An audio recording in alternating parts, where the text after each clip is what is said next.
Je me perds dans mes papiers parce que depuis ce matin,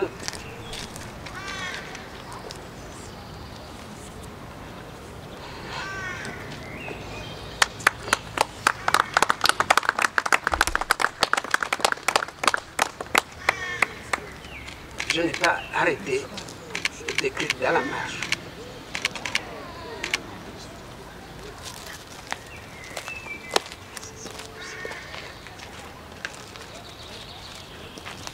Ce que j'écris ne me satisfait pas.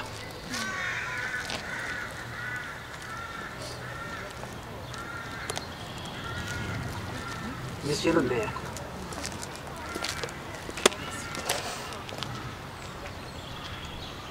Excellence, Monsieur l'ambassadeur, Monsieur le sous-préfet, si je suis ému, c'est que le moment est très fort.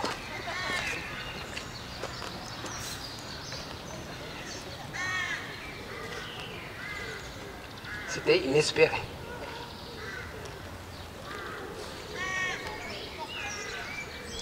Je remercie Madame Laura Silman.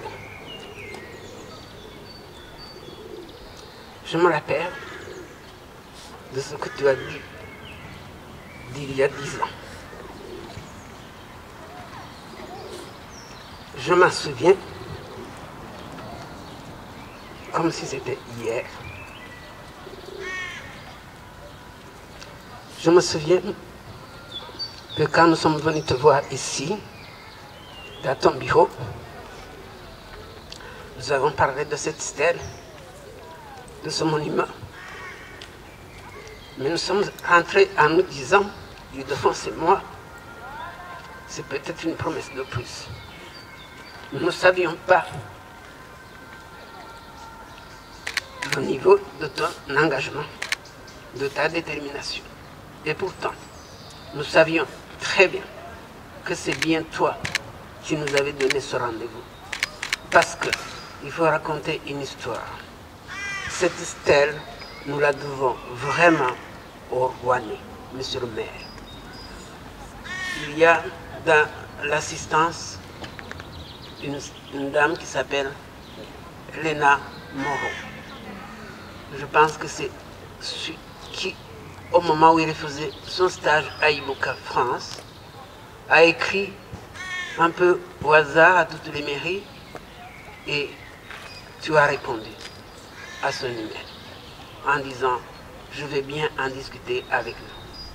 C'est ce rendez-vous, c'est à ce rendez-vous que nous avons répondu et c'est à cette rencontre et aux échanges que nous avons eus ce jour-là que répond l'inauguration de cette stèle.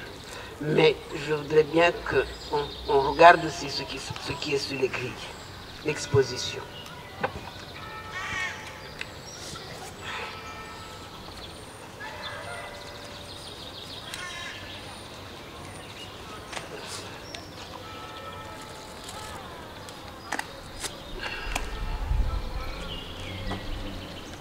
Monsieur le maire, à travers les élus, quand je vous adresse mon salut et nos remerciements, j'adresse mon salut et mes remerciements au peuple français. L'écharpe que vous portez est le signe de la confiance que les Français vous ont accordée. Mais le fait de le porter est aussi de votre part un engagement à respecter le peuple français et ses valeurs. En faisant ce geste, en inaugurant ce monument, en acceptant cette exposition sur les grilles, dans cet espace public, ce monument qui restera, eh bien c'est, vous prenez, vous montrez bien que la France a des valeurs, et parmi celles-ci, celle de l'universalité, celle des droits de l'homme, celle du respect de la dignité des femmes et des hommes. Et à travers les rescapés qui sont ici et à leurs amis, je salue le courage de tous les rescapés. Révérien, merci pour ton témoignage. Merci pour ton courage à accepter la vie. Merci pour ta détermination à témoigner. Tu nous es très cher. Merci beaucoup. Merci beaucoup aussi à vous, Monsieur l'ambassadeur. On dit que c'est vrai que le FPR a arrêté le génocide, mais le génocide a bien eu lieu. Mais vous savez, le FPR a fait quelque chose. Il a accordé aux Rwandais et surtout aux victimes, aux rescapés de la dignité. Ça, c'est quelque chose qui est beaucoup plus important que tout le reste. Aujourd'hui, nous pouvons parler. Nous pouvons honorer la mémoire des morts. Nous pouvons demander la justice. Ça n'était pas possible jusqu'en 1994. Car il faut bien savoir que 1994 n'est pas né comme ça de rien. C'est le fruit d'une histoire. Histoire qui a commencé, comme l'a dit Gaël, merci, en 1959. Depuis 1959, les Tutsis mouraient. Ils étaient contraints à vivre séparés. Les membres d'une famille vivaient, une partie au Rwanda, une partie des membres de la famille vivaient au Rwanda et le reste dans l'exil. Il n'y avait pas de possibilité de se rencontrer. Aller voir son père, sa mère, ses enfants, au Rwanda ou dans le pays où c'était exilé, cela équivalait à une complicité, à la complicité, et était punissable. Beaucoup de Rwandais qui vivaient au Burundi, au Congo, apprenaient que le décès de leurs parents par les annonces à la radio et n'avaient pas la possibilité d'assister aux enterrements. Cela aussi a représenté quelque chose dans l'histoire des Tutsis du Rwanda.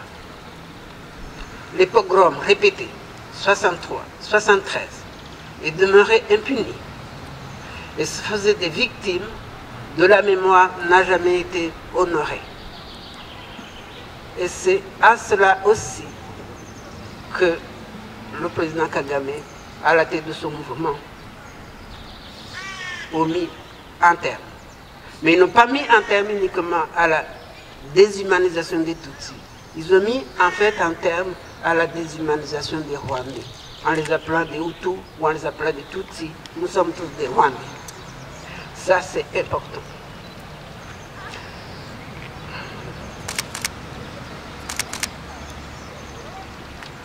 Gaël a parlé de la transmission. Je pense que son discours, monsieur le maire, peut-être montre à quel point vous avez raison, madame Silmani, de faire cet événement. Cet événement s'adresse à la génération d'aujourd'hui et de demain. Nous devons quelque chose à cette génération. Nous devons leur dire quelque chose. Nous devons leur donner l'espoir. Et pour leur donner l'espoir, nous leur devons la vérité. Hier, nous étions dans un lycée le lycée Galilée, j'ai rencontré des jeunes qui ont envie de savoir et de comprendre pour mieux s'engager. Et ce travail, Ibuka France le continue. Parce qu'il est porté par la conviction que c'est le savoir qui permet aussi l'engagement. Enfin, nous continuons ce travail aussi parce que nous sommes convaincus que c'est par là aussi qu'on peut prévenir. Aujourd'hui, c'est 30e commémoration du génocide, mais c'est aussi 80e commémoration du débarquement. C'était ici, pas loin. Et je me suis rappelé, pendant qu'en Europe on célébrait les 50 ans du débarquement, au Rwanda, le génocide commençait. Je veux dire ici que regarder le passé n'est utile que s'il nous incite à regarder ce qui se passe autour de nous. Et autour de nous, nous savons très bien ce qui se passe. L'intolérance, le sexisme, la peur de l'autre, de l'étranger. Nous savons cela. La commémoration doit nous inciter à penser ces plaies et surtout à dire non. Nous savons aussi que le génocide des Tutsis est venu à la suite d'une longue période de déshumanisation, de la haine, de discrimination, etc. Eh bien, ce discours s'entend aujourd'hui, se développe dans la région des Grands Lacs. Eh bien, ce discours, il faut le stopper.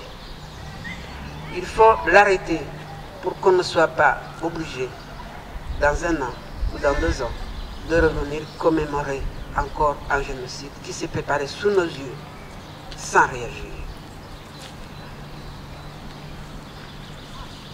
Je vais m'arrêter là. Juste, merci.